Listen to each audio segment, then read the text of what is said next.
Welcome to Awesome Reader, where we review different books by different authors.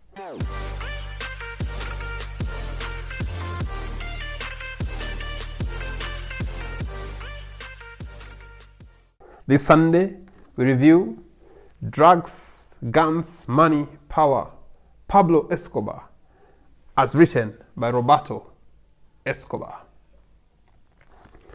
To the facts of the book. Roberto Escobar was the big brother of Pablo Escobar. He attended Science and Electronic Academy in Medellin and became an electronic engineering. At the same time, he enrolled to study accounting at the University of Remington. Bicycle was his profession, and he started racing, becoming the second best cyclist in Colombia in 1966, and he was a member of the national team. Using his accounting skills, he became the accountant of Pablo, who was dealing with a lot of contraband. His contrabands mostly being cigarettes, beer, and evasion of a lot of taxes. The book has 274 pages, which are a bit dull and difficult to read in low light. The cover, black with reds, giving an impression of blood dripping. I bought the book when on sale at a cost of shillings 350. Always check out the sales desk at Textbook Center. Remember, you can get yourself a copy of the book at a discount from Textbook Center. The highlights of the book. Who was Pablo Escobar? Pablo Escobar was a legend. He has joined the list of celebrity criminals, finding his place on the dark side of history. Born in 1949 and entered the world of drugs in the late 70s. This came at a perfect time when the affluent in America fell in love with cocaine. It was Pablo Escobar cartel that supplied that America's habit. The business made Pablo and his partners billionaires. Pablo used many of his dollars to aid the poorest people of Colombia, build homes, buying foods and medicine, paying school tuition, and in so many ways becoming their hero. In 1982, he got into politics and was elected into Congress. He was accused by a Minister of Justice as a drug dealer for the first time in public. In 1984, the minister was killed, and that was the end of Pablo's political career. The minister supported the extradition law that required drug dealers to be tried in courts in the USA. After various run-ins with the law and violence with the cartel, Pablo negotiated with the government and imprisoned himself in the cathedral, a prison he built himself. His legend continued to grow as he successfully evaded thousands of soldiers from Colombia and America, as well as rival cartels. In December 1983, as he tried to force his government to allow his family to leave the country, his hiding place was finally discovered. 2nd December, a day after his 44th birthday, he died on a rooftop trying to flee those soldiers who had found out where he was hiding. Basically, that's the story of Pablo Escobar.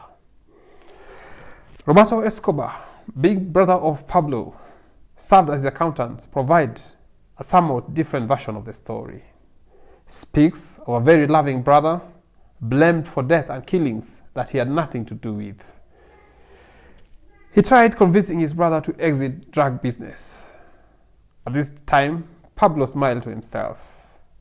But they were later to learn there were different ways to be addicted to drugs.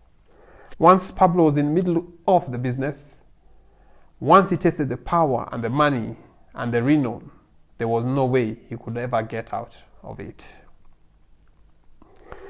Medellin cartel, which was led by Pablo, had people like the Ochoa brothers. On the other hand, we had Cali cartel, which was run like a business, and the family had control of it. Kidnapping of Ochoa's daughter by M19, a guerrilla group in Colombia, making money out of ransom, began a wave of war in Colombia. This led to Pablo and fellow dealers forming an army calling themselves Muerta Asociados. In short, MAS, death to the kidnappers. Kidnapping did not stop. Pablo's own father was also kidnapped, but this time by the police. The brother details how they spent money to ensure the success of the drug business, how money was lost due to mold, some money lost in their transactions, and in the process also Pablo's payroll grew as he was the one in charge of establishing drug routes and ensuring they reached safely in America. We are also told of how cocaine paste will come all the way from Peru to the jungles of Colombia for processing to cocaine. The various shipment methods of getting the coke to the US. The problem, and the big problem, became hard on how to move money back to Colombia.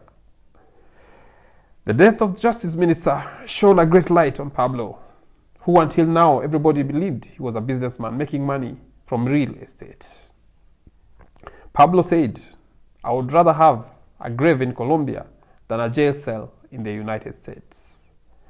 The fight between the cartels began, the Mandel cartel led by Pablo and the Cali cartel. And for this fact, the author is not clear on how the wars began. However, Pablo lost his own house and the house he had built for his mother. There was an all-out war because of the extradition war. Bombings, kidnapping of the elite, death in the streets. US had made its sole agenda to get Pablo, and Pablo fought back for the constitution to be changed and the extradition treaty to be removed. It took a lot of blood and death for this to happen. Eventually, Pablo gave conditions and the crimes he was to confess to. He was sentenced to his own prison, the Cathedral, including his brother, the author of this book, and 20 of his associates. This was in 1991.